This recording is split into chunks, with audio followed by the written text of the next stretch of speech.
Common sense says yes, and a few say no. Since the year of existence of mankind, the believers have been challenged about the existence of God. The main argument of the non-believers has always been that there are no evidences to prove that God does exist. However, here we provide certain rational thoughts and facts to give a much different perspective of the subject. When we come across a painting such as Mona Lisa, definitely we inquire about the painter, Leonardo da Vinci. Many such man-made wonders do exist. To name a few: the Taj Mahal, India; the Palm Jumeirah, Dubai; Dreamliner, Boeing 787; International Space Station Hotel; Oasis of the Seas; Burj Khalifa; cars, robots, phones. The list is unending. There is definitely the intelligence of some intelligent being or beings involved behind such creations. So, who has created what we have not created?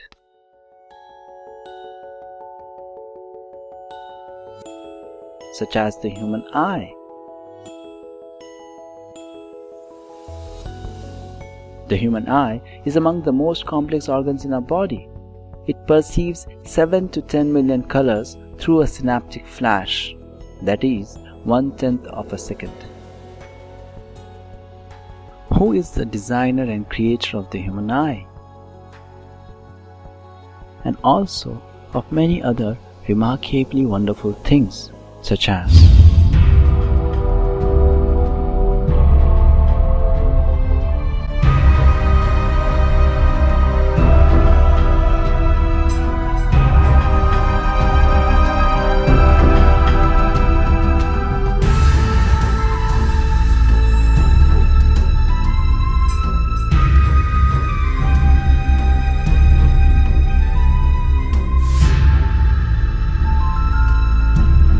the list is unending.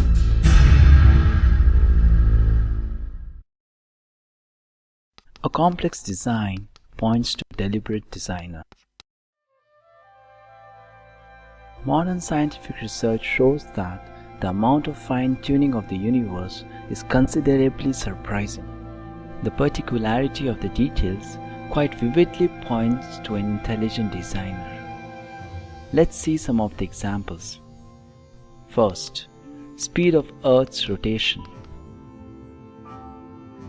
If the Earth rotates too quickly, we'll have too many storms like tornadoes and hurricanes.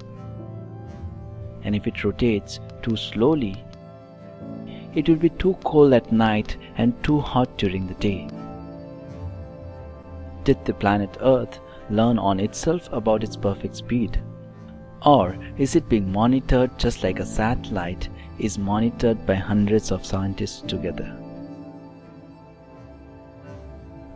Second, size of Earth. The Earth's size and its corresponding gravity holds a thin layer of mostly nitrogen and oxygen gases, only extending about 50 miles above the Earth's surface. If Earth was smaller, an atmosphere would be impossible. If Earth were larger, its atmosphere would contain free hydrogen, which would make life impossible. Who gave it the perfect size? Third, location of Earth. Although it revolves around at a tremendous speed of nearly 67,000 miles per hour, it manages to maintain its position at the exact distance. Furthermore, it's found that if the Earth were any further away from the Sun, we would all freeze. Any closer and we would burn. Who thus pinned the planet Earth at the exact fitting distance from the Sun? And that's just about one planet Earth in our huge universe. Similar observations have been recorded by the scientists for other such massive bodies, who finally designed the entire planetary systems. Some of the scientists may say it just happened by chance. Does that sound like science then? Any sane man endowed with reason would question about the designer when he sees a good design. So in the similar spirits, we should inquire, where does the fine-tuned design of the universe come from? Order in the universe implies a smart organizer. When we reflect upon the nature of our world, we see order everywhere. The more we discover about the universe, the more we find that it is governed by rational laws. With our apt intelligence, we are trying to come up with the concept of symbiotic factory. Symbiotic factory refers to a system in which the waste of one factory, say A, is completely utilized by another factory, say B, as its resource or raw material, and the waste of factory B is completely utilized by factory A as its resource. Such a concept sounds ecologically brilliant and economically smart as a whip. However, it inevitably remains theoretical. But to the much of our surprise, such symbiotic factories do exist in the universe. One such arrangement is the cycle of respiration and photosynthesis. At every moment, we breathe in oxygen and give out carbon dioxide, which is taken in by plants, which continue to give out oxygen. Oxygen is life-sustaining, and carbon dioxide is life-destroying, if present in excessive quantity. There is a magnificent balanced system in nature which exactly takes in the waste product of respiration, carbon dioxide, and gives out the raw material for respiration, oxygen, through the process of photosynthesis. Can the best of the scientists make such a symbiotic factory setup, where waste product of one factory completely acts as the raw material for the other and vice versa? Now, since the universe has order and is governed by the laws of science, we should question how this order came about. Shouldn't there be an organizer behind all these complex arrangements in the nature? Speaking about the laws, uniform laws of nature connotes an intelligent lawmaker. Much of life may seem uncertain, but look at what we can count on day after day. Gravity remains constant.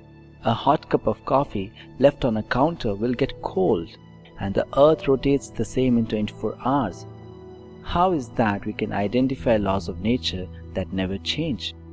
Why is the universe so orderly, so reliable? The great scientists believed there are no logical necessities for a universe that obeys rules, let alone one that abides by the rules of mathematics. It is easy for them to imagine a universe in which conditions unpredictably change instant to instant. Richard Feynman, a Nobel Prize winner for quantum electrodynamics, said, "Why nature is mathematical is a mystery. The fact that there are rules at all is a kind of miracle." In our day-to-day life, we don't have any experience of a law which has not been made by someone. The forming of every single law and its enforcement is always governed by an intelligent person. So it's truly rational to infer that the universal laws and their strict enforcement imply the existence of a lawmaker. A creation undisputedly implies a creator. Now, if there is a designer, there is an organizer, there is a lawmaker, then definitely when we see the entire universe, we can infer that there is a creator. When even a paper rose flower needs a creator, then how can the real rose flower be created by no one? Many even say that the nature is working automatically, thus denying the need of a creator.